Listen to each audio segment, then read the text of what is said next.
Assalamualaikum warahmatullahi wabarakatuh, sahabat sekalian.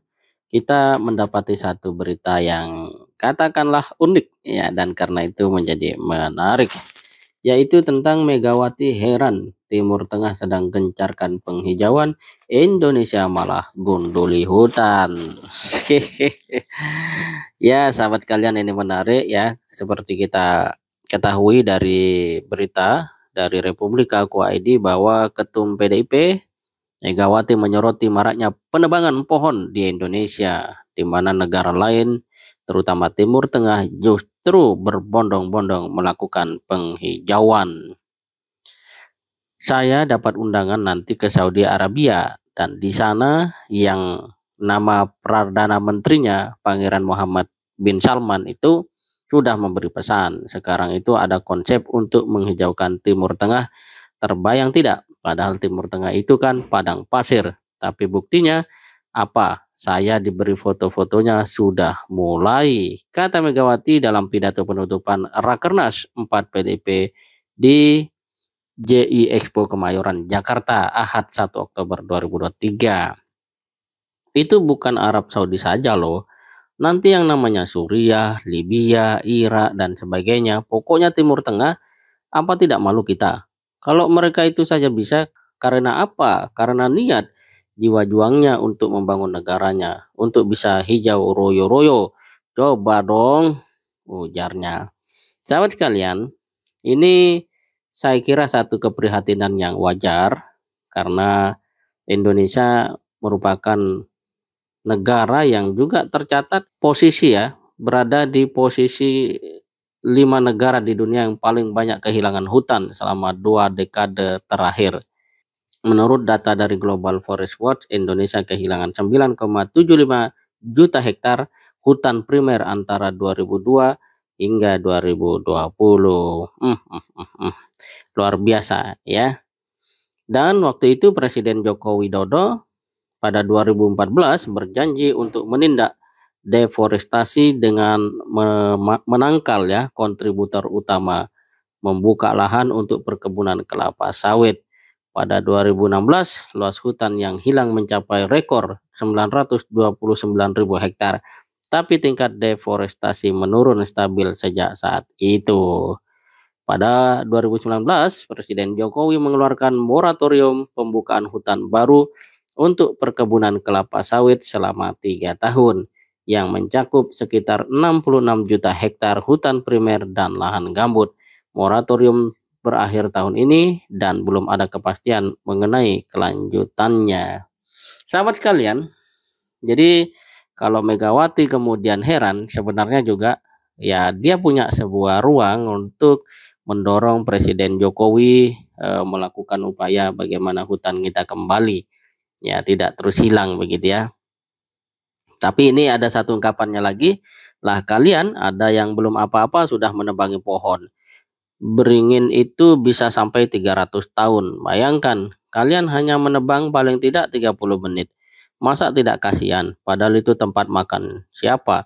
Binatang, burung, tupai, dan itu pun bijinya itu nanti ada apa ditebarkan oleh binatang, bukan oleh kalian. Jelas Megawati. Sahabat sekalian, dalam konteks ini apa yang disampaikan Megawati adalah hal yang penting untuk kita ketahui dan dukung bersama, karena itu memang masalah prinsip ya, bukan persoalan politik lagi. Dalam konteks ini apa yang dia sampaikan tentang hutan itu menarik kita, karena memang pada dasarnya hutan itu adalah pemasok oksigen ya. Hutan disebut juga paru-paru dunia, menghasilkan oksigen melalui proses fotosintesis yang esensial bagi kehidupan sebagian besar organisme termasuk manusia. Kemudian hutan dapat menyerap karbon dioksida, menjaga keanekaragaman hayati, menjadi tempat adanya sumber air bersih.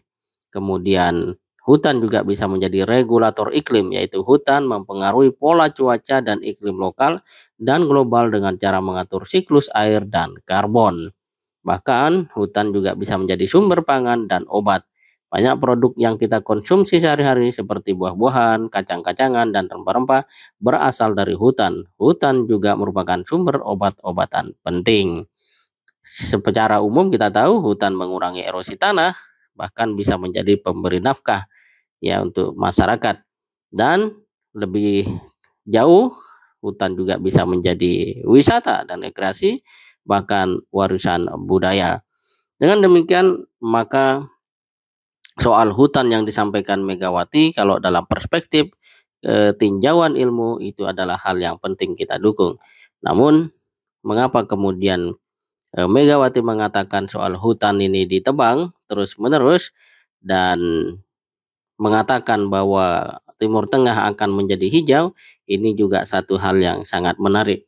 Seringkali kadang orang merasa apa yang ada di dalam negaranya itu penting ketika negara lain mulai melakukan apa yang di negara kita sudah ada, ya. Hutan itu sudah ada tanpa satupun manusia yang menanam.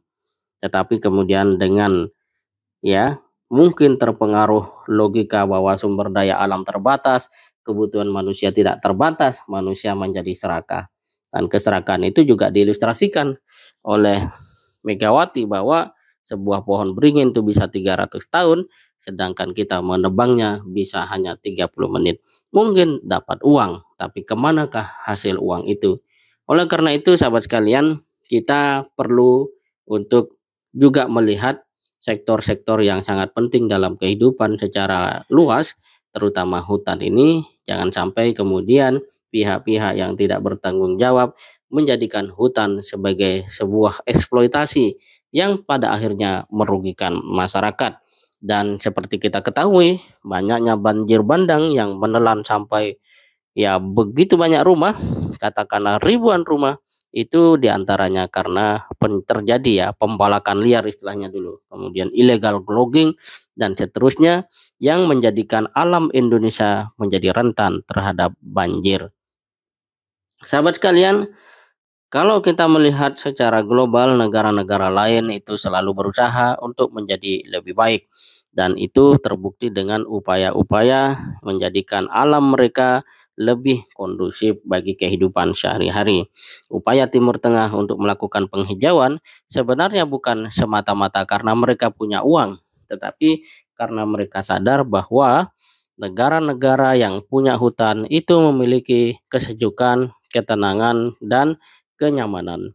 Pada saat yang sama, ketika Indonesia memiliki itu semua, sebagian orang malah justru tidak mensyukuri hutan dengan tidak merawatnya, ya, malah menukar hutan dengan keuntungan yang tidak seberapa. Inilah satu koreksi yang penting dan disampaikan Megawati. Saya kira dalam konteks ini kita semua sepakat hutan Indonesia harus dijaga. Semoga bermanfaat. Assalamualaikum warahmatullahi wabarakatuh.